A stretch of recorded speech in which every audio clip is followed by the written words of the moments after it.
Good morning, everyone. Welcome to the Energy Transition and ROI-NJ discussion on flexible energy systems powering the future. Tom Bergeron is our moderator today, and he is joined by Barb Blumenthal, Research Director for the New Jersey Conservation Foundation, Eric DeJezero, President of Edge Consulting and Executive Vice President of New Jersey Fuel Merchants, and Eric Miller, Director of the New Jersey Energy Policy, Climate and Clean Energy Program at the Natural Resources Defense Council. I hope everyone here enjoys the discussion. Now to take it away is Tom B. Thank you very much, Tom H. Tom Bergeron with ROI here. Thank you for everyone who jumping in. We love doing energy conversations. We love doing energy webinars because there's so much to talk about. Today is no different. I'm going to ask my three panelists to unmute themselves. I can see they're still on there. So much to go on. This is going to be an hour, but we got a feeling it's going to go past that. Some housekeeping rules. We welcome you guys to throw in questions in the chat. We'll try to get to them as they go along. But elsewise, we're going to go through the presentation. I'm going to start with Eric Miller and say, Eric, a lot happened. This is a real-time video. A lot happened just yesterday in Trenton. Give us an update on what happened in some meetings or what happens with new regulations. Where do we stand? Just give us a starting point. Yeah, absolutely. Thank you for the question. There's a lot happening in New Jersey right before Thanksgiving, trying to cram it all in, I guess. But I think first and foremost, the Senate Environment and the New Jersey Legislature held a 6-hour marathon hearing on a couple of really key issues. I think I'll start with the easy one, which is a question about how we modernize our distribution system, how we're going to make investments going forward in the future, ensure we have a reliable grid, ensure that the grid works for New Jersey's businesses and residents. And it was a relief, I think, to see for all of us that everyone is in agreement that New Jersey needs to think about how it invests in its grid, whether you're an environmentalist, a business, a clean energy provider. Everyone's in agreement. Let's get together. Let's figure out how to modernize the grid. That bill is not moving forward right now, but next session, I'm sure, will be the center of discussion. I think the other big thing that's on people's minds is the 100% clean electricity standard bill, which would set a target for 100% clean electricity by 2035 in the state. That was why that session was a marathon session. I think we had about 5 hours of testimony from what felt like 100 folks. I think the big takeaway there is, while the environmental justice community in New Jersey is calling for this, while the environmental community is calling for this, while a lot of different project developers are calling for this, there's still some questions to answer about what the impacts will be in New Jersey. And folks are looking for information, happy to get into it today and provide that. And I think probably what also is on top of mind for folks who are skimming the news this morning is New Jersey announced that it is going to join 10 other states and adopt Advanced Clean Cars 2, which would set a standard for 100% all electric and hybrid vehicle sales in the state of New Jersey by 2035. And I'm sure we can get into that as well. So that's the big three as I see them. I appreciate the overview. Look, the name of this panel is the energy transition. It feels like energy is in a huge transitional period right now. And as the state goes, we have an energy master plan, which is a living and breathing document that some people love, some people don't love, some people want to talk about it. But more than anything, we need to have a discussion. Let's talk about the idea of starting there. Is it time for a reset on what we're doing? We see yesterday with more of the EVs, we're going to get into Ørsted and the issues with offshore wind. Barb, are we in a point now where we really need to have a serious discussion of a reset of the energy master plan and our energy future? What say you? Well, the Energy Master Plan is clearly out of date because the transition is happening much more quickly on many different fronts than was anticipated in the Energy Master Plan. And the Energy Master Plan, which was developed 4 years ago, always anticipated that we should redo the analysis that underlies particularly the electric grid portion of it every 3 to 4 years. So we're overdue for taking a fresh look at all of the options, what's the mix of resources that's the lowest cost or one of the low cost pathways to get us to 100% clean electricity. So they're going to be redoing the Energy Master Plan in the coming year. Not that the topics are going to change. There's 3 big topics. It's cleaning the electric grid, transportation, and buildings. Those are the three big topics. And so those are going to remain the three big topics. And we'll have new analysis primarily around what's the mix of resources and what's the cost look like now for 100% clean electricity. You know, we like to bring sarcasm into our panels here at ROI, so I'm going to kick it to my friend Eric D. and say, you know, the good thing about the Energy Master Plan is it's always very specific on what it's going to cost people and what they want to do, and it's always very detailed on all of the different voices that they bring in to get to where they're going. So Eric, let me let you jump in here and talk about some of the things you're seeing with the Energy Master Plan and what you'd like to see as we restart this discussion. Well, I think the big thing that's changed is that 2,200 megawatts of offshore wind that was going to happen a month ago isn't happening now, and there's a question of how that's going to be backfilled and how I mean that's been sort of the driving centerpiece into Eric M's point earlier about the kind of the ongoing discussion in the on this bill. I mean the cost. You know, when money isn't free any longer, you've seen some of these projects become a lot less attractive. I mean, PSEG pulled out of this project just about a year ago, maybe a little under a year ago, and you know, recognizing that from their perspective that maybe it didn't work for them from a financial perspective. There's a story in the Wall Street Journal this morning on the front page regarding wind and saying that some analysts said higher prices planned for the next round of projects in New York and UK could help the industry rebound and aid states in upgrading aging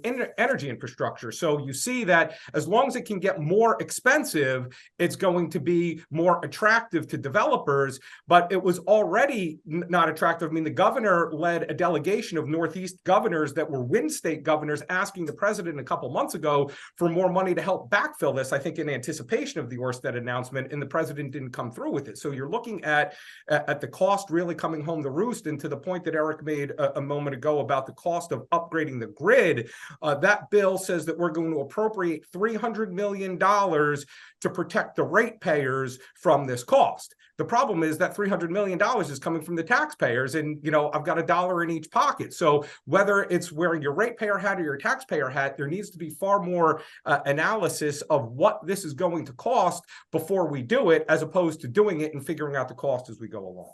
You know, you mentioned offshore wind a couple of times, and look, with the Ørsted announcement, that's obviously the flavor of the day, although EVs are trying to fight for their spot at the front page. Let's talk about the idea of, if we were talking a month ago and we said energy, it would be offshore wind, offshore wind, offshore wind. Let's talk about the idea of putting all our hopes, all our eggs in one basket, so to speak, and the diversification that comes. Barb, I'm going to kick it back to you. Did we go too much into one area? Do we need to diversify a little bit with all of the ideas for clean energy moving forward? So, and I'm going to go back to the original Energy Master Plan, and it feels sometimes like people haven't read it because no, it's much easier to make comments about something you haven't read than to actually read it. Because it was a cost study about the cost of electricity. And how can the question in the Energy Master Plan and the analysis that underlies it is, if you start swapping out, building more clean resources and retiring or reducing the amount of fossil fuel generation over time between now and 2050, what happens to the electric grid? Can it remain reliable? And so the studies actually simulate every hour for over 30 years the actual process of decarbonizing the electric grid. And it fundamentally answers that question, will the lights stay on? And the answer is yes, with the right mix of resources. And then the second question is, of all the ways of doing that, what does it cost? And then it solves for, well, what are the low cost pathways? So that's the analysis. And it found that back 4 years ago, that you could decarbonize and we would be paying less for energy in 2050 as a percentage of GDP than we do today. So it's not expensive, it's doable, it's affordable. What's changed in the meantime and more recently is the IRA. That's one of the big reasons why it's time to relook at the resource mix in the Energy Master Plan. There's significant 30 to 50% cost reductions coming from large-scale solar, onshore wind, offshore wind, nuclear, They're all getting financial benefits from the federal government, and that's new. And those things have to ripple through. Now they're facing headwinds of higher interest rates and supply chain. So there's some temporary pressures in the opposite direction, but the IRA is going to have a massive impact in the region over the, not just the near term, but the medium term. It's really for the next 10, 12 years, it'll have a big impact. So the Energy Master Plan was always about looking at the mix of resources. It was never about just offshore wind or large solar in New Jersey, and there's a big component of regional resources. We're fortunate that we're part of this large regional grid that covers 12 states. And there are low-cost clean energy resources in our regional grid. And New Jersey has always met our renewable targets by relying heavily on those resources. As New Jersey starts building up more in-state large-scale solar and offshore wind, we'll have more and a larger percentage of work in-state. That's where we're headed. More of it will be in-state, but we save money by using really pretty inexpensive resources that are regional. Eric, I'm going to let you jump in on there. Do you agree with those points? I think you do. Are we mixing it up well? Is there money out there for us that we're not taking advantage of? Yeah, happy to riff on that a bit. I think I'll start by saying, one project doesn't make or break an industry, right? There's a lot of projects that don't go forward, whether it's gas pipelines, power plants, in this case, a wind farm.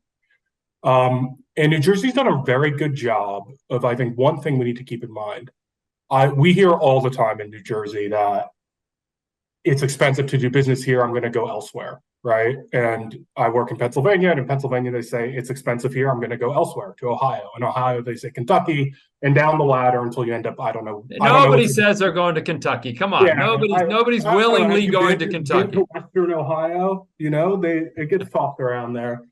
But all that's to say is New Jersey needs to figure out what makes us very competitive. If we want a large, robust energy industry, we don't sit on coal, gas, oil. I can't go drill it in my backyard. We do have great port access and great assembly facilities. So things like the New Jersey Wind Port and the Paulsboro Monopile facility are valuable to make New Jersey pretty much a leader in wind assembly, wind project build out up and down the eastern seaboard. We also have great lease areas because of the way the Atlantic shelf is. So that is something New Jersey is a natural advantage in compared to other traditional energy states like Pennsylvania, like Ohio, like West Virginia, right, that sit on these resources. So we should take advantage of that. And I don't think any one project's going to really derail that. Brian Littman from the Ratepayer Advocate said yesterday, wind will get built in New Jersey, and I think he's right. All that's to say, though, is I don't think we're necessarily putting all of our eggs in one basket. As Barb said, there's a lot of resources out there. There's a lot of different types of resources. And I don't think anyone's saying this one resource is the answer. It's let's go out, figure out what works for New Jersey, figure out what meets our climate and clean energy goals, figure out what maximizes economic development, and go in that direction. One of the things you brought up that I think is worth mentioning, and I'll give the folks behind the wind energy, offshore wind energy push, and by the folks, I mean a lot of the government agencies, bringing the wind port and the monopile facility. Even if we never produce a megawatt of wind energy, the idea that we could be producing the equipment, the pieces, for lack of a better words, that other people are using on the East Coast is an economic driver for us. I mean, that's a nice instance where people are actually bringing money and buying things here, and we're supporting jobs, which is great. We've already got a question out there, and we appreciate the question, so I'm going to jump right to it as we move around here. Hydrogen, and there was a $750 million clean hydrogen hub that's coming to South Jersey, Philly area, one of, I believe, 7 or 8 in the country where the government's behind green hydrogen. Talk a little bit about that. Again, all eggs in one basket. This is something totally different. There's a lot of potential there, but it's coming out in the future. Who wants to jump in on hydrogen? I'll jump in on hydrogen in 1 second. I just want to, Barb made an excellent point that we're part of a regional grid. And as of 7 o'clock this morning, 42% of our electricity in this grid was generated by natural gas, 34 by nuke, 14 coal, 5 wind, 4 hydro, and 1 everything else, including solar. So we talk about all eggs in one basket. We have it spread out here. And part of that nuke, I mean, we had the 3 nuclear generators in Salem County from 2036 to 2046. I don't remember which is what is when, but their licenses are up, and there's a question whether or not that, what will they be renewed. So that's keeping that diversified mix, especially for an important part of our base load, is something that is not been as much part of this discussion as I think it should be. Not that it hasn't been. Relative to hydrogen, hydrogen is something that gets talked about, and it rightfully should, but this kind of gets to a threshold question, in that is combustion okay? Can we have fire, or is everything electrification? Because last year, or 2 years ago rather, when the DEP proposed their electric boiler rule,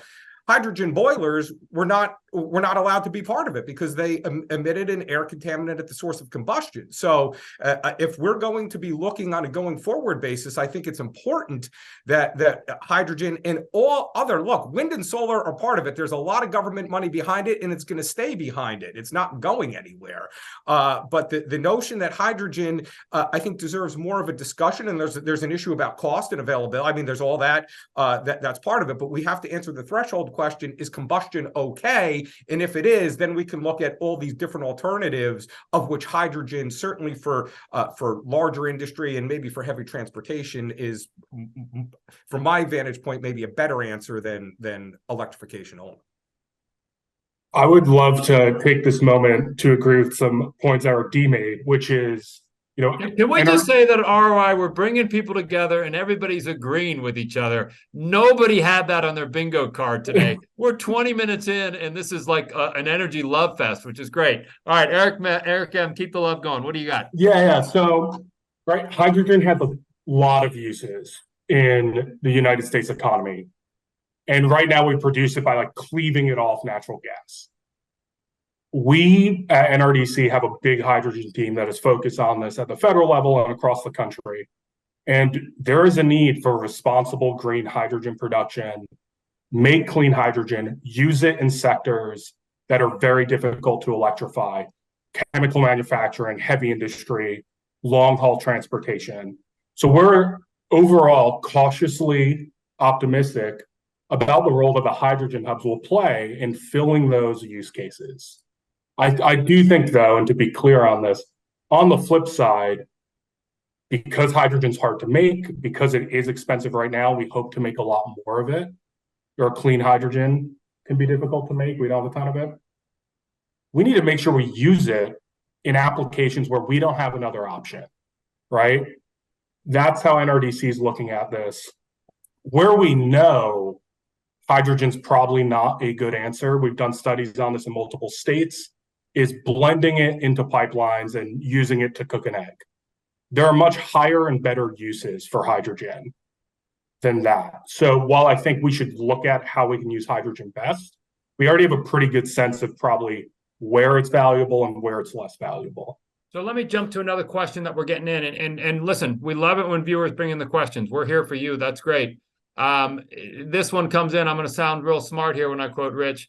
At last week's National Regulators Conference, 3 CEOs responsible for safety and security of our electrical grid called for patience and caution in transitioning to these new sources, right? We need to talk a little bit about the timeline, and certainly we always need to talk about safety. Talk about where that is going and how that, are we going too fast? Are we blending in the new stuff too quickly? Do we need to have a better timeline? I think, is that comment primarily about the electric grid? That's what it's about the electric grid, and it called for investment in current energy sources, natural gas and nuclear, which we'll get into, while also into new stuff. Talk about what are dates of a timeline that are realistic? Right. So I talked about this at yesterday's hearing, the 5-hour marathon. I think I got in at 3 hours into it. And I wanted to raise something nobody else had talked about. New Jersey doesn't operate its own electric grid. We're part of this large regional. Sometimes you hear both proponents and opponents talking as though New Jersey is somehow controlling all of this. No, There's the Federal Energy Regulatory Commission. There's NERC, which is the reliability federal agency. And we're part of PJM, which is under their jurisdiction. And their job is to maintain the reliability of the electric grid. And they do that through planning, looking 5 to 10 years out. They know that renewables are coming. They've been planning for it for some time. With the IRA, they know that those numbers that Eric described from this morning, they're going to change over the next 10 years. They know that. They're planning for a much faster deployment of solar and wind resources. As soon as the interconnection queue issues are resolved, we're going to see a lot more solar coming online in PJM, large-scale solar. So it's going to all look very different. And that's their job to make sure there's a mix of resources that when there are high levels of solar and wind, as we see in California and other places around the world, you need other resources to balance them, not just on a day-to-day basis, but more importantly, there are seasons when solar and wind production are lower.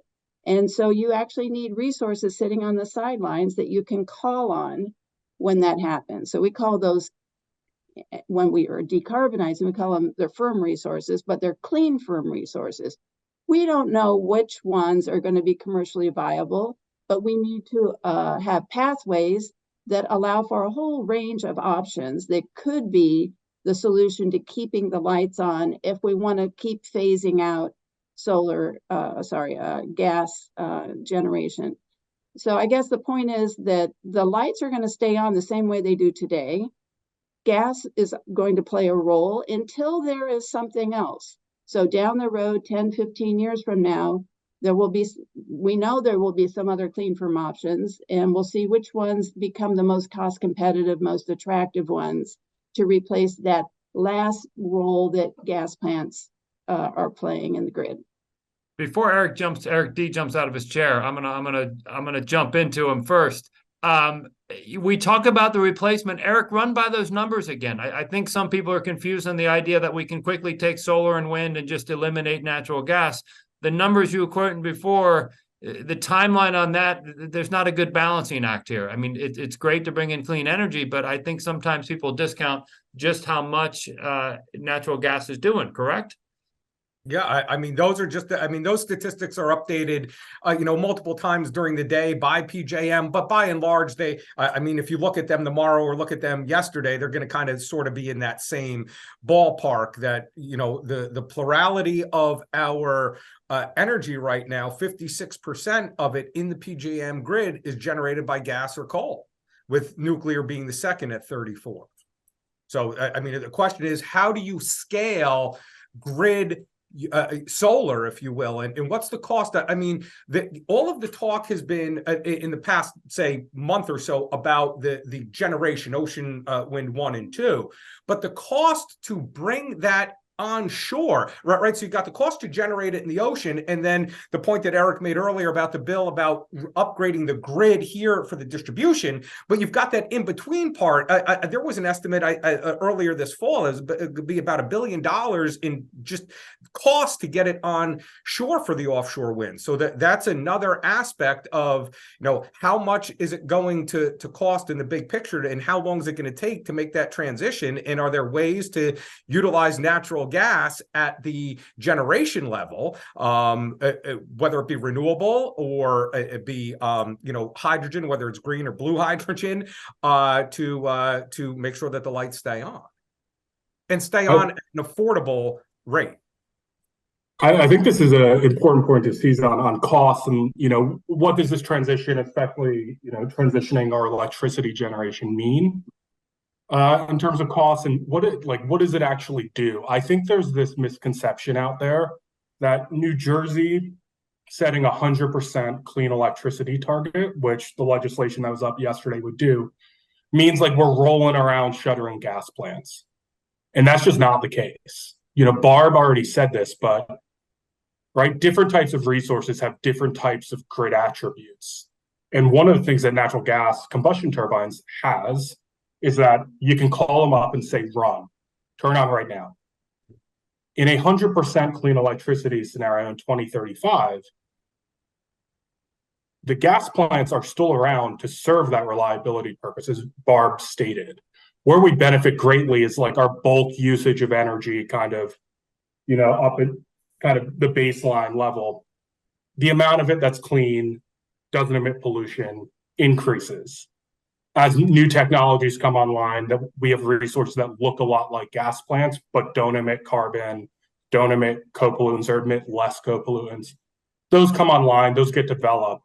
And I think for folks in the industry, the important thing to say is those things look a lot like gas plants, right? Like how they operate, the underlying technology. You still need welders, pipe fitters, IBW members to operate those facilities.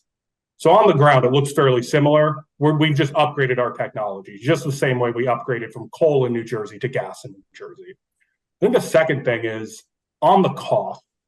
As far as I'm aware, only 2 organizations have run the numbers on the 100% bill, NRDC being one of them. We're fortunate to have 700 attorneys, advocates like me, and very, very good scientists. Our conclusion on that is under the bill as written, bills don't actually increase. So if you take an average customer electric bill in like 2019, you look out to 2035, the cost is the same or less because of the IRA and because cost parity of those resources is coming so quick.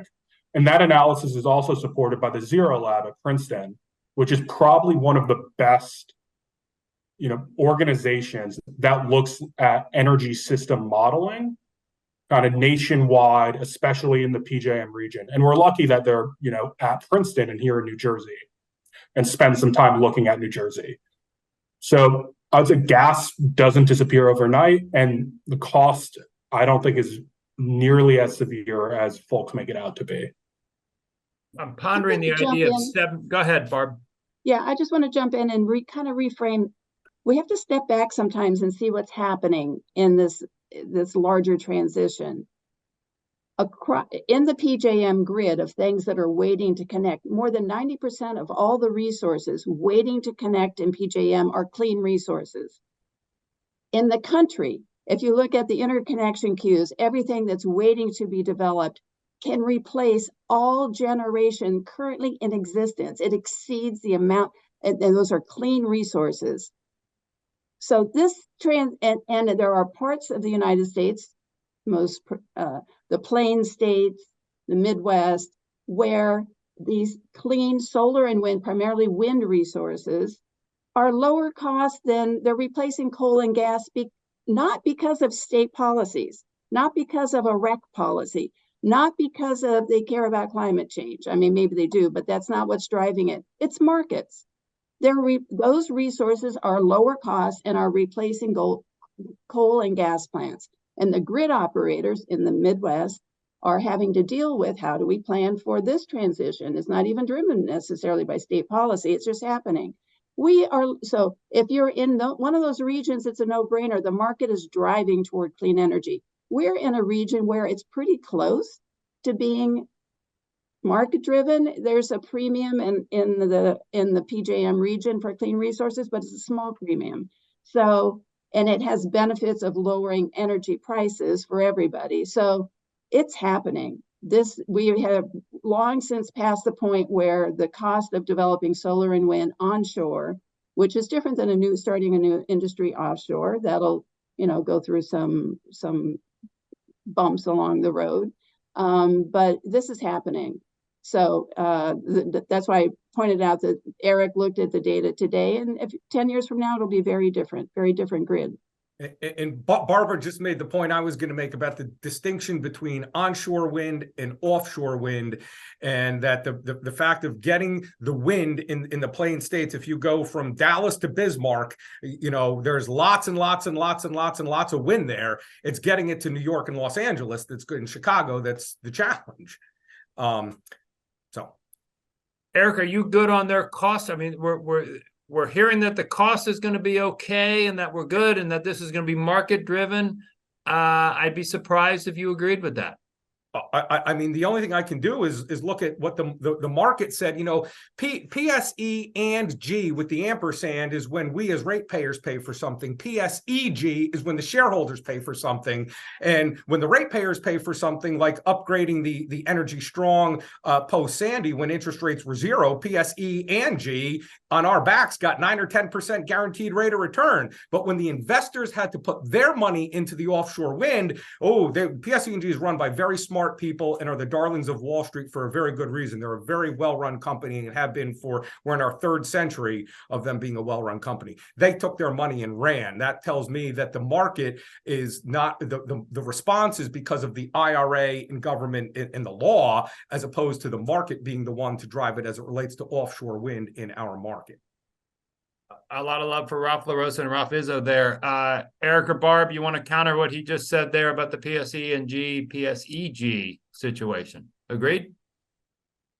Well, I think Well, the offshore wind projects that were bid, I don't remember what year this was now, 2019 or something, are different than the new bids. You know, New Jersey BPU is now looking at new bids and we'll have better information. So PS was reacting to a very aggressive bid from Ørsted that's now, I don't know, 4 years old.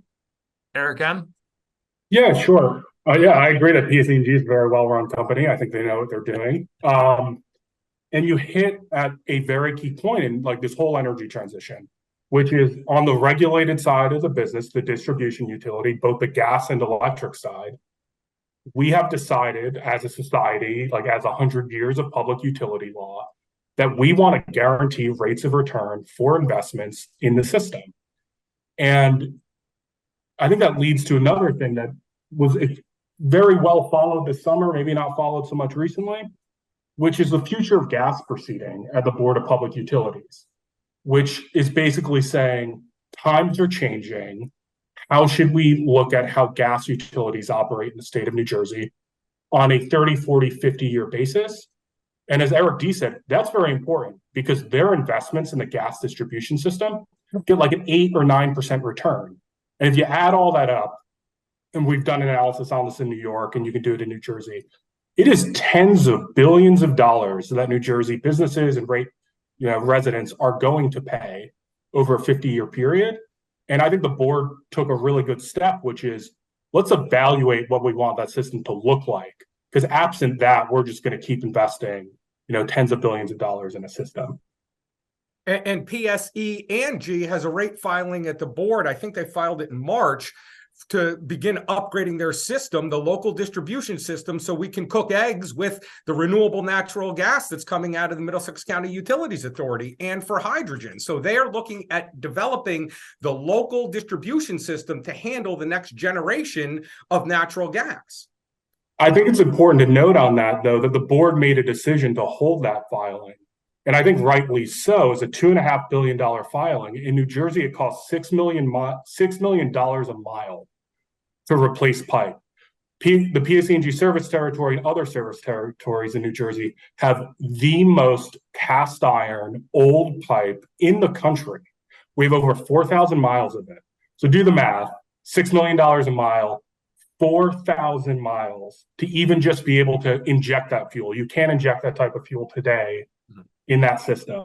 So the Board of Public Utilities made the right decision and said, let's hold off on this $2 billion rate increase for customers until we understand a little better what we want the system to look like moving forward. I'm just going back to, I'm loving the idea that we keep talking about cooking eggs. The diner economy is very important in New Jersey. We want to make sure we keep them strong. Look, the best part about being the moderator on a Zoom call is I get to see all these questions from the audience that I can copy and as my own and make me sound smarter. So here comes from a good friend of mine. Could the panelists support that before there are any further contract commitments made to suppliers, there ought to be a year-by-year plan with milestones and fully loaded cost impacts to ratepayers and taxpayers so there is complete transparency? I can't imagine anyone would be anti that. Does that sound like a good idea? Anyone jump in? I assume they're talking about electricity. Be a guess, yes. So there is already a cost cap in place, and so BPU currently has to do that every single year. They have to look at the costs of the clean energy investments and make sure and evaluate going forward. They have, if you're going to approve a project that has a 15-year life, you have to keep adding up those costs and make sure that you're staying within this cost cap. So there's some of that already happens. All right, I want to turn to business owners who are out there. In our heart, we are a business journal serving the business community. Let's talk about what all of this means for a business owner, specifically in a building, right? If you're a large commercial building, if you're a multifamily building, I've seen some people say it's gonna cost, an extraordinary amount of money. We're going to use electric boilers everywhere, and all of this is coming. Let's talk about from the building perspective.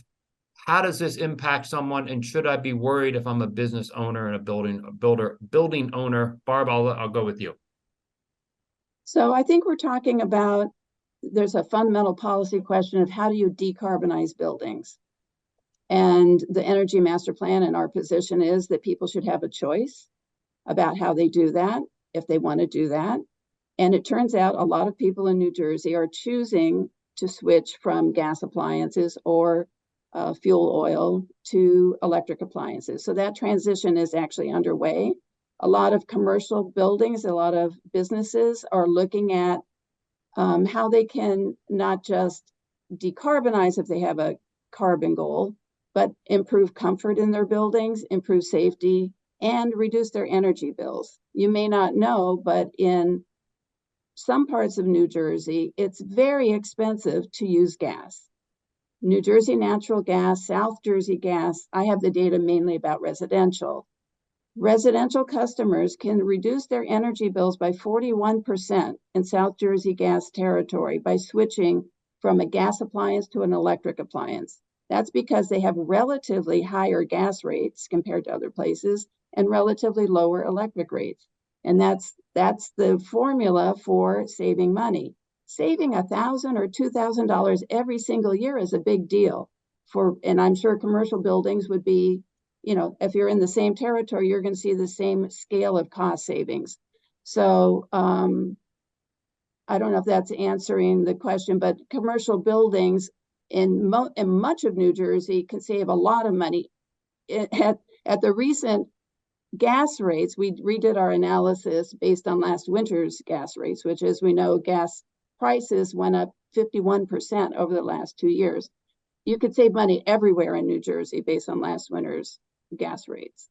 So I'll go to an ROI article that we had last week where the EDA just approved a pilot program. I believe they're making $15 million available to buildings in a couple of key areas to help them make that conversion. Is that a sign that it's not as business friendly to do it and they need incentives, or is it a sign of, hey, this is where we want to go, we've got some extra money, let's help speed the process? How would you view that? So there's two different cost questions, and I sometimes forget that there's two completely different ones. One is, what does it cost up front to buy to replace your fossil fuel appliances with an electric appliance? Big topic. What I was describing is, once you do it, you certainly aren't going to pay any more for energy bills. And in much of New Jersey, you will see substantial savings. So if you want to see those savings, how do you pay for the upfront equipment? And it is more expensive. Many heat pumps are somewhat more expensive than the system you're replacing, but not by a lot. And that's where the role of state policy comes in. If this is something that we want to support and remove market barrier, make it easier for businesses and for residential households to make this switch, the BPU should have bigger incentives for electric appliances. They are so much more efficient. The reason they save money is because they are 300 to 400% efficient. 1 unit of energy in produces 3 or 4 units of heat out. And a fossil fuel appliance, 1 unit energy in produces no more than like 98% of heat out. So they're inherent, that's where the savings comes from. They're just highly efficient. So if we were talking about this, if we were in New York, Massachusetts, many other states, they would be seeing $10,000 rebates for an appliance, where in New Jersey, you get $600 right now for an electric appliance. That's going to change. Where there's new programs coming out from all the utilities a year from now, And the incentives for electric appliances are going to be higher. We don't know exactly yet, we're in those conversations now, but that's what's needed. The state has to step up and pay for efficiency, energy efficiency. Right now, you're giving the bigger incentives for inefficient gas appliances than you are for these highly efficient electric appliances. But is it fair to say, and I think both of the Erics want to jump in here, so I'll be quick. Is it fair to say that some of those costs of those upgrades, and I've seen simple residentials are 10, 20, 25,000 to change, not $600, not even 10,000. These are extraordinary costs. And when you get to building costs, those are extraordinary too. Again, everybody is pro clean energy. I don't think anyone is anti clean energy, but some of the costs are great, and just say we need more incentives sometimes isn't getting to the real cost. Eric D., I'll let you jump in there because I know you've mentioned this point once or twice in the last year. So I'm going to read from page 157 of the Governor's Energy Master Plan. The building sector should be decarbonized and largely electrified by 2050. So I don't, there isn't a whole lot of choice in there. And with the proceedings at the BPU, as we're looking at the future of the gas utilities and things of that sort, I don't know where all of the thumb on the scale is for electrification. I'm going to disagree with Barbara on the operational cost and then get to the building cost. So if you're an industrial tariff natural gas customer in the state of New Jersey, the average the cents per kilowatt hour you paid was 12 cents. It was 12 cents a kilowatt hour in 2022, according to EIA. And if you're an industrial natural gas customer in New Jersey, the average you paid was $1.15 a therm in 2022, according to EIA. Now, Barbara is 100% correct that a heat pump will operate, its rated capacity is to operate at 3 times the level of efficiency. But that coefficient of performance drops precipitously if it's an air-to-water heat pump once you get close to 30, and if it's an air-to-air heat pump once you get closer to 25 to 20 degrees ambient air temperature. So the cost for 20 million BTUs, and that is not an industrial, 20 million BTUs, just for reference sake, is a 2,200 square foot house when it's cold outside with their heating and hot water gas demand. So the value of the BTUs is a lot more, but the cost is the same. Natural gas at $1.15 for an industrial user for 20 million BTUs is $230.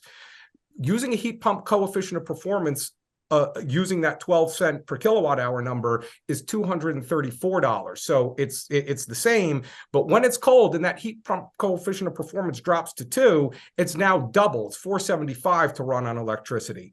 That is just the operational cost. That is not, Barbara referred to the upfront cost. I can quote, ACEEE, I can quote any number, Lawrence Berkeley National Labs. Our result, and again, this is residential, to Barbara's point, most of the decarbonization in terms of the shell of the building is focused on, most of the literature out there is focused on residential. But our results show that there are currently no low-cost solutions capable of providing 50% energy and CO2 savings for the U.S. residential building stock. Carbon reductions of 50% or greater typically require investments of $40,000 to $50,000 per home. An ACEEE NYSERDA 2014 report said projects are an average of $94,000. So the enormous upfront cost is the huge barrier that we sort of know about. But this operational advantage that electric gets, it's true when it's chilly out, but it isn't true when it's cold out, or it's truer when it's chilly out, but not when it's cold out. Speaking of cold, I see that our love fest among the panelists is starting to take a chill. Eric M., I'm going to ask you to jump in. Give me your thoughts on all of this. Yeah.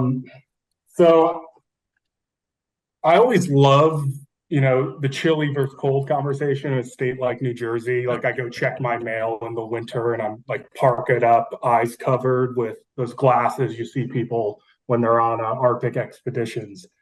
It doesn't get that cold in New Jersey, and when it does get cold, not nearly as cold as Massachusetts, Maine, upstate New York, which have very high heat pump penetrations. And up there, that industry has been shifting for years towards electrification, away from traditional fuels. Imagine a state like Vermont, a lot of delivered fuels, a lot of kerosene, oil, wood-burning stoves. they're moving forward with electrification. And so far, it hasn't been entirely problematic. And I think that reflects that. And I'm happy that Eric D brought up ACEEE, Lawrence Berkeley, NYSERDA. There are probably 5 or 10 other, really good thought leaders on decarbonizing buildings. If you go look at the most recent ACEEE reports, the conclusion is generally always the same, which is under every scenario, high electrification, low electrification, high clean fuels, low clean fuels. The lowest cost option overall is high electrification. All of them come to pretty much the same conclusion. And then to talk about the upfront costs a little bit, and I think you framed this section of the conversation by saying, should businesses be concerned, right? I think that's how businesses should be excited because, and this really stems from how we've done energy efficiency in New Jersey and across the country for like 30, 40 years. New Jersey has a long history of robust energy efficiency programs. All the utilities, electric and gas, in the state run very robust energy efficiency programs. And it says, if you want it, we got some programs to help you. And what it's really targeted at is, if I'm a business, I'm deciding where to maybe put my profits or my cash reserves this year. I want to make sure I get a good ROI, not to, lean into that a lot given the name of the outlet, but good ROI. Which is good. That's free branding. Yeah. We'll take it. It's all good. Yeah, right. So, and I used to work in the energy efficiency industry for businesses that did this work. So maybe a little biased on me, but a lot of these things like the new EDA program or the utility programs, what they're really for is we know over the life cycle of these technologies, like, 20 years, 15, 20 years, they net out. But you kind of want them to net out faster, right? It's always better to get your ROI in 1 or 2 or 3 years than 5 or 10 years. This helps close that gap, makes those investments more attractive. And that's really why we see them in a lot of the market. I don't want to pretend that they only exist because this technology is never cost competitive. Any renovation you take on a big building will be expensive. And making it so that renovation lowers CO2 emission, moves to electrification, and shrinking that ROI is what these programs do, and which is why they're so valuable. But Tom, when I want to replace my heater, I don't want to have to take out another mortgage and do a retrofit with a deep shell building insulation. Here's Eric M. mentioned ACEEE. In July of 2023, they reported weatherizing buildings is an excellent first step toward electrifying their heating and cooling systems. Without weatherization, the annual bill increase with electrification is $980. And I'm looking at in December of 2022, Efficiency Maine, who is seen as the paragon of heat pump promotion in a cold state, put out something that said, enclosed, you'll find tips to get the most from your heat pump during cold weather months, as well as a handout on how to maximize the use of your heat pump while also heating with a boiler or furnace. Now, Eric said that it doesn't get that cold in New Jersey.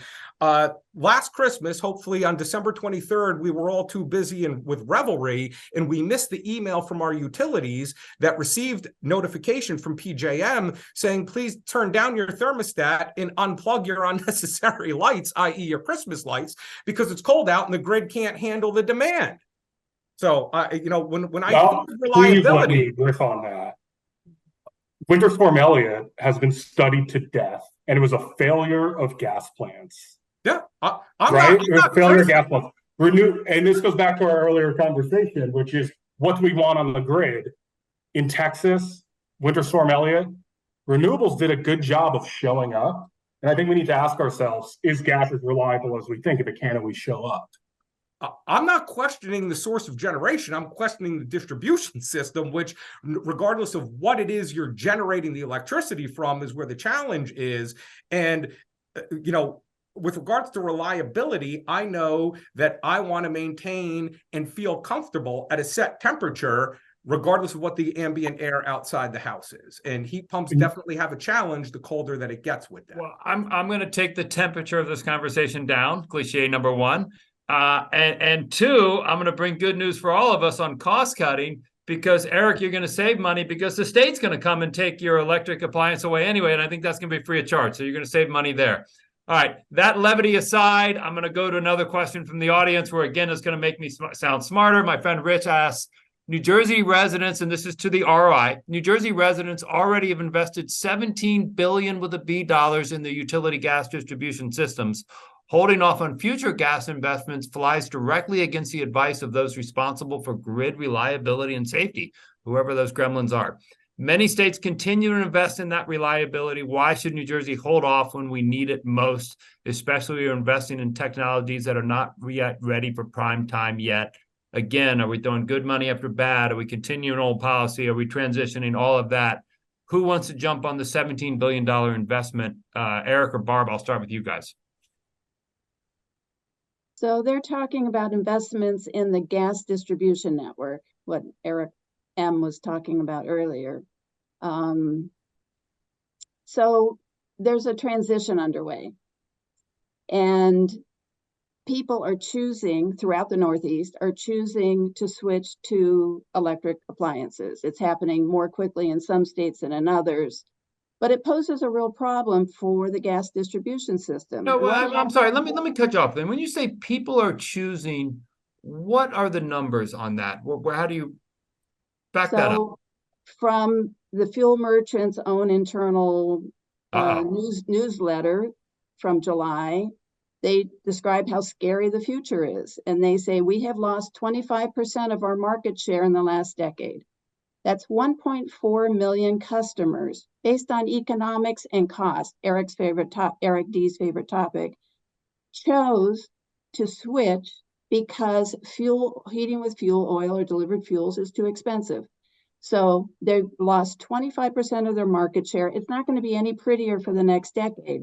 The same blog cites New England ISO, which is the grid operator in New England, saying there's going to be 1 million more heat pumps in the next decade. They're losing market share. It's not easy to be in an industry that's in transition. Fortunately, a lot of them are smaller family businesses. And I keep hearing, because I keep looking for this, in many places, they're installing heat pumps now in Vermont, in Maine, and other places. If you own a small business, you have to look pretty clear-eyed at what's happening. And if electric heat pumps are the future and people don't want delivered fuels, then you switch. So they are installing electric heat pumps. So that's before I let Eric D jump in there, and I will just a reminder, we've got about 4 minutes left. We told everybody 9 to 10. We know everybody's jumping from one Zoom call to the next this day and age. You will not offend us if at 9:59 or 10 o'clock you click out of this conversation. I got a feeling we're going to go a little bit longer. I got a few more questions here that I want to get to. I appreciate people jumping in. All that being said, Eric, go ahead. And to the extent, Barbara's right, we have lost market share, but in putting in heat pumps, most of the time they're not taking out the existing central heating system when they do it, and homeowners are being incentivized to get air conditioning, if you will, and that if you look at some of the data that we have that show that there's an underperformance of heat pump relative to the weather outside, and that even for as expensive as we are from a historical perspective, and there's a lot, we've lost refining infrastructure, there's a whole set of discussion we can get into from that perspective that is outside of this, is the fact that even at my 19.7 cent kilowatt hour PSE&G bill that I paid this month with heating oil at $4.36 a gallon, when it's cold out, I'm not going to beat at 436. I'm not going to beat 19.7 at a 3-to-1 coefficient of performance, but I do at a 2-to-1 coefficient of performance. So this notion that electricity is cheaper than heating oil and propane, not when it's cold outside. Eric's making a very important point. There's two different questions when it gets cold out. One is, will a heat pump heat your home? Will it provide adequate heat?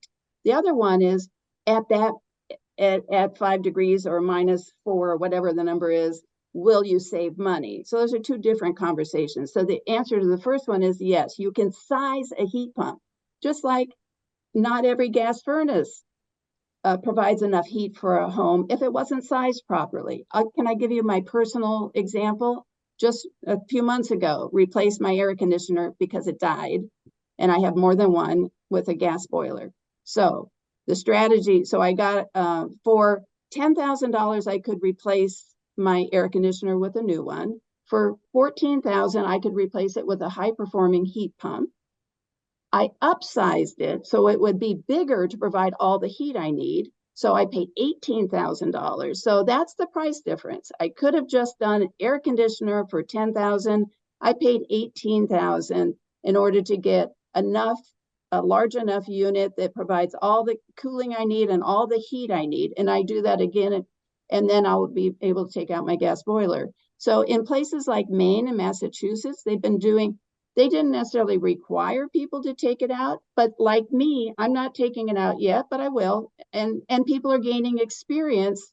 They told people in Maine, let us know if you did take it out, if you're having any issues, and nobody has reported that they're having any problems. So it's all about how you size the system. If you size it properly, it'll provide all the heat that you need. And on bids, how much did it cost? I had a bid for $15,000, and I had 5 bids, and the highest one was $45,000. So yes, you can cite numbers of 30,000, 40,000, get multiple bids. And I chose the vendor that had done the most installations. He was also the lowest cost, because with experience, you know how to do this, and it's less risky for you, and you know exactly how to bid a project and do it cost effectively. So it's 10 o'clock, and this is where I say I regret the fact that we didn't have a United Airlines spokesman on here, because they could have talked about the fact that we're all moving to Florida every winter anyway. So there's no worry about, cold, how cold is cold. I got a couple more questions. Again, if people want to kick off at 10, go ahead. One that just pumped in: gas heat pumps are being commercialized at the commercial level. Any comments on the potential reliability of such compared to electric backup heat pumps? I throw it out to the group. Yeah, happy to take that one. And also, I know, I heard the name in the chat. I guess it's Richard who had the question about we paid $17 billion. That's great if the promise moving forward was we're done paying, but we're not. We just saw a $2.5 billion investment come in. We will see tens of billions of dollars come in the future. And all of that's recovered from ratepayers on the gas side, just as it is the electric side. So we need to think about that. And what we need to think about too is Barb's right. There is a shift underway in the industry. Whether if just left to our own devices, no programs at all, we will likely see more and more market share eaten up by heat pumps. We need to ask ourselves the question, which is, when we have a distribution system that is paid for by everyone in fixed charges, recovered, distribution utility earns return on that, and people start leaving it, that makes the cost for everyone else go up. And then they go, ooh, this is getting more expensive, I might leave. And then the next person goes. And we end up in a situation where we have all of this infrastructure that has 50, 60, 70, 80-year life, gigantic amortization periods. They'll be recovered well past 2050, stuff installed today. And it is the right question to ask. Do we want our kids, when they buy their first house in 30 years, I don't have kids, so hypothetically. Well, they're certainly not buying it in New Jersey the way things are going, but that's a whole other, we're going to do that panel tomorrow, but go ahead. Do we want them to have to pay for a system that doesn't exist anymore? Like, I don't pay for my landline that used to run to this house because I don't have a landline. But the way the gas system is regulated, that's the situation we can end up in. So it is a right question to ask, should we allow the status quo to continue when the stuff we put in the ground is paid for over decades and decades? And on the gas heat pump question, that's what makes me, there's a lot of reasons why, the climate benefits being one of them, not being as high as an electric heat pump, for instance, is, do we want to extend that period where we know our endpoint anyway? Or do we want to have a managed transition of the gas system, make sure we're protecting customers from really high costs, and not have the same thing happen that with the electric industry, 30, 40 years ago, where we had people on the hook for stranded assets? And I don't think anyone wants that. And so I think that's how we need to think about the future here. I think that is particularly important for your audience, Tom. Some of us are going to transition away from gas because we can. The people who will be low and moderate income households in urban communities who won't be able to, And that's where the policy issue comes in. We have to be able to provide enough incentives, particularly for low and moderate income households, to not be the last ones holding the bag when gas rates double, triple, quadruple.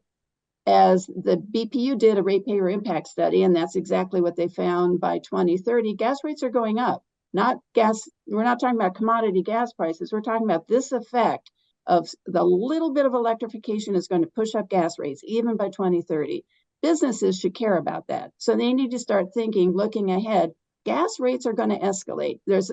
Sometimes they call it a death spiral, but every state that's looked at this, like Massachusetts went into great detail, New York it is pretty scary for businesses to see what's going to happen to their gas bills in another 10 years. And if they're making choices now about renovating a building, they really want to think seriously about making that change sooner rather than later. Can I come back when we talk about the timeline, we talk about the investments?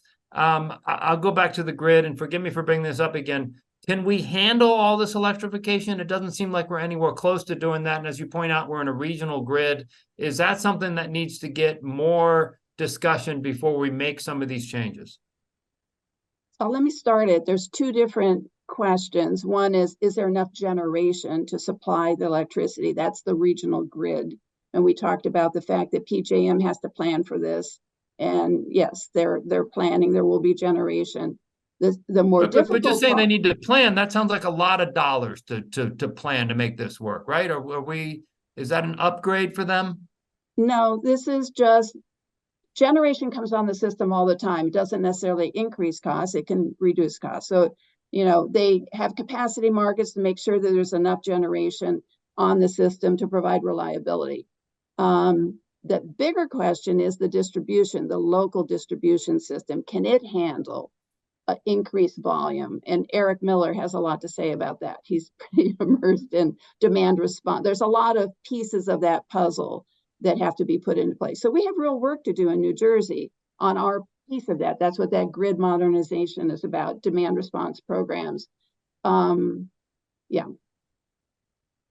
And that is to take Barbara's point in drill it down further, how much, if I have to electrify my building, I mean, you look at the cost of an electric boiler under the proposed DEP rule at $2 million for a swap out of a gas to an electric boiler of the same size. That's the retrofit cost to harden the asset. The $50,000 that we said for the house would be $2,000 for $1.5 million V2 boiler. But that doesn't take into account, does the utility have enough power at my source, at my service connection point to power that? We electrified the bus garage in Camden, and I believe needed a new substation to be able to power it. And all of those costs are costs that are going into the system over and above the distribution of PJM and the high transmission lines. It's one that we have to, that's a much bigger expense even potentially, because there's just a lot more of that last mile. And the other thing to take into account, we've discussed that how expensive electricity is today. Might be, it's projected to be less in the future. I might be skinny in the future too, but here and now it's not. And that the other thing to take into account is time of use pricing. We're going to go paying electric to peak, off-peak and off-peak. So if you're looking to stay warm in certain periods of the day, you're going to be paying dramatically more per kilowatt hour for that. So you've got the already high operational costs going higher, plus the cost to harden the local distribution system, let alone the cost to harden my building. I would love to touch on some of that. I think, number one, and this will maybe be a conceit, and then I'm going to jump maybe not into conceits. Talking about the boiler rule is not a good center point for this conversation, because the boiler rule only looked at electric resistance boilers. Even NRDC, go find our comments on it, happy to share them around, found problems with the DEP's analysis. They did the right thing pausing that rule, because the analysis didn't include all the technologies it should have, like heat pumps. On the distribution system, what's happening on the electric side is probably the exact opposite of what we're very worried about happening on the gas side. So on that whole, it's going to appropriate $300 million for this grid mod bill. NRDC's position, the position of others who've worked on this deeply in a lot of other states, is we don't even need that $300 million, because if we invest intelligently in where the grid's going, right? So when a company comes in, files their plan, we say, wait, have you done hosting capacity? Do you know where your upgrades are going to be? For example, a bus terminal, that it's baked in, that their existing spend that they currently have is just used more intelligently to electrify, let's say, that bus depot. If you do that, and states have done this, and there's a lot of data on this, especially in states that are a little further ahead, like California, when you invest, the customers on the demand side of the meter more than cover the cost of that investment. And what you see is price depression. So just as we're worried about the gas system shrinking and costs going up, as we electrify more end uses, yes, we use more power, but when you use more power spread across more people, it's cheaper. And there's data pretty much everywhere to back that up. And so I wouldn't be as concerned that, oh, if we electrify, costs go up, because in most cases we've seen intelligent electrification makes costs go down. All right, the ratepayer impact study in New Jersey made exactly that point as well, that there is this downward pressure on prices. So you want to make those investments, but also electrify. If you start making investments and your electrification lags behind, like the go slow approach that many people seem to be advocating for, let's just go slowly on all of this, you're in trouble. You need to actually invest in the grid and go more quickly on transportation and building electrification to pay for it. And then there's downward pressure on electric rates. All right, we've gone a little bit over. I'm going to pivot here and try to get to the final question that got out here and send out another sarcasm alert. The good thing about being in New Jersey is that we are part of a monarchy here in a system of government. And before everybody gets on me, the Republicans do it as much as the Democrats, right? We like to let family members, no matter how they're related, go to different parts. But let's talk about elections and government officials and where we're going. We are coming up on a gubernatorial election. We do have a governor who appears to have some aspirations beyond being governor of New Jersey when he's term limited. How will that impact things moving forward as people are starting to use, I'm going to use the term legacy, setting things up? I was at the League of Municipalities and people were talking about the Orsted collapse or pullout, and someone said, oh, well, that means that he's going to pivot more to liquor license reform because he needs a legacy issue to go on it. And based on the League of Municipalities, there was no liquor license reform needed. Seriously, where do we get as far as a governor who's leaving office and candidates coming in, right, using this for a political purpose, not so much an energy or a ratepayer purpose? Let's go around, final lightning round question. Barb, I'm going to start with you on the politics of all of this. Wow, I don't want to predict what Governor Murphy is going to be doing next. I can say that he's going to be pro clean energy. I'm going to tell you that right now. That's my prediction. Yeah. But he's not bringing coal back. Go ahead. Right, and he's going to tie down the legacy. The interesting thing about this whole debate about buildings and electrification is that there is not yet a single policy in place that I know of that has advanced building electrification. It's been a conversation, it's been planning, we're getting warm, we're getting closer. But what's happening in New Jersey with people adopting this is without any policy support. And now the federal government is putting several $100 billion into building electrification. It's going to change anyway. So what's going to happen in New Jersey? I think that we're going to solidify progress on building electrification. We're going to see that happen in the coming year or two. And largely it's going to be the politics of it is overburdened communities are asking for this. Environmental justice communities want to see cleaner air quality inside their homes. They know in New Jersey that you have a 41% greater chance of having asthma symptoms. Children living in a home with a gas stove are 41% more likely to have asthma symptoms. We have an epidemic of asthma. in overburdened communities. So this is going to be a hot issue, I think, for the next 2 years. Eric M. Yeah, I guess I'll preface this. I'm not a political operative, and I'm happy everyone survived the league. I think looking backwards, the legacy of the Murphy administration, with or without Ørsted, and with or without, wind turbines out there in the ocean when he leaves office, he will have a great legacy as an environmental and clean energy champion in New Jersey.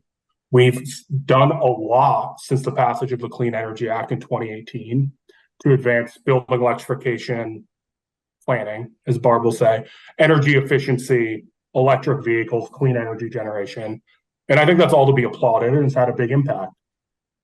As the industry gets bigger, I think that momentum is going to continue forward. And as more folks realize that a lot of the jobs in New Jersey are connected to the clean energy industry, we're the fourth fastest growing clean energy industry in the country.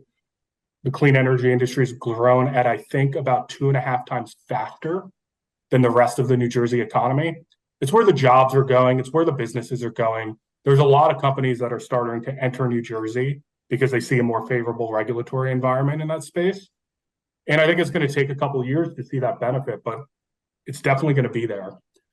On what's next, I do think we saw in this election, and we have seen for the last year, whether it's wind or other issues, a lot of fighting and a lot of money spent, whether internally or flowing externally into New Jersey from, fossil fuel interests, to slow down this transition. And I think the election spoke to the fact that that wasn't really a winning issue. We'll have to see how that develops. Politics change, right? I don't know where ask me this question a year, and I might say, hey, I was right, or man, do I sound dumb? So I won't go beyond that, but I'll say I'm pretty hopeful that we're going to continue these next 2 years and in the future on this trajectory.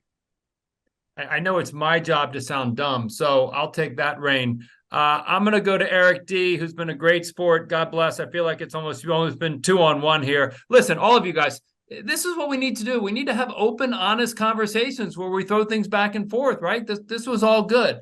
Eric, I'm going to give you the final word because I know you always have good ones, and I love it when I turn around and you're grabbing for more notes, so I know the data's coming. Give me the final word on legacy and politics and all of that good stuff. Well, like Barb and Eric, I'll defer on the governor's future and wish him and the first lady nothing but health and success in any and all future endeavors. But I'm looking to talk about the people's branch of government, the one who's been conspicuously absent from the entire debate on buildings and entirely absent on the electrification of vehicles. The governor, the very interesting thing about what the governor did in terms of adopting the EV regulation, he's hanging his hat on reed thin federal authority that California has that is in very serious legal jeopardy. And should California lose, then there will be no EV mandate because the governor stated in the DEP regs that New Jersey will not go forward on this on its own. And why is that? Because the legislature repealed the authority that they had previously granted the governor when Christie was a governor. The Democratic legislature repealed the authority they'd given the executive to adopt EVs only. And on all of these other issues, the legislature has not engaged. And to the point about Eric talking about the election, if you look at the 4 most contested legislative districts, Senator-elect Berzicelli was the first individual to oppose the EV mandate at the DEP hearing. And his ticket, Moriarty's ticket in the 4th, Senator Gopal has written an op-ed. Gopal and Moriarty are already looking to want to study they're not opposed to it. They just want to know more about it in Lagana. So I agree that this is not this is something that is of concern to policymakers and needs to be addressed by the legislature once and for all. If we are going to radically transform the state, that's the legislature's job, and they can certainly do it. There's nothing, short of the Berkeley decision being upheld all the way to the Supreme Court, in which case they wouldn't have the authority. But leaving that aside, the legislature can outlaw combustion tomorrow if they wish. And that's the debate that I think that we should have over the next 2 years to get, because Barbara and Eric are absolutely right. We're talking about plans. We're talking about what the governor is implementing unilaterally as it relates to building electrification. And we've seen that, look, the DCA has tried, and the BPU and the Northeast Energy Efficiency Partnership have been knocking at the door to slide electrification mandates in through the Uniform Construction Code Act regulations, and there's been enough pushback that hasn't happened yet. But the governor's tried to do building electrification regulatorily already, and it's just the questions that are not yet answered. It might ultimately be the right answer, and the legislature will make that decision, as they have on wind, on solar, on EV subsidy, on the monopile facility, on everything else in clean energy. There's a public law number with a chapter next to it. Why that isn't the case for the thing that is the most intrusive and the most expensive to us individually is beyond me. It's time for the legislature to engage. You know what? I'm going to make my own editorial comment at the end, because we're the editorial part of this production here. Again, thank you to all the panelists here. And I'm just going to say, why can't we have a freaking debate on TV where people actually let other people talk, right? I felt like all of you guys were very respectful of the other ones. You guys have different opinions, but everybody got their word in, and the viewers out there can decide what they think. I thought this was incredibly informative, incredibly intelligent. We went 20 minutes over, but I think we solved all the energy problems for the state in that time, so we're all good there. Look, at ROI, we're happy to do this. We're happy to bring information to the public. We love doing things on energy because, as you can see here, there's not just so much passion. There's so many ideas around where we're going with the energy future. So I'll say to all of you and to the viewers out there, we're definitely going to do another energy panel. We'll probably get through the beginning of the year because this is all great stuff. And again, my hat's off to all three of you guys. You guys were all incredibly informative, all incredibly respectful of each other. The only people we weren't respectful of was at the time. We went 20 minutes over, but most people stuck around, which I think is great. So I thank all of you. I thank our sponsors. I'll throw their names out: Rethink Energy, NewJersey.org, New Jersey Fuel Merchants Associations. I thought this was great. Thank you guys all.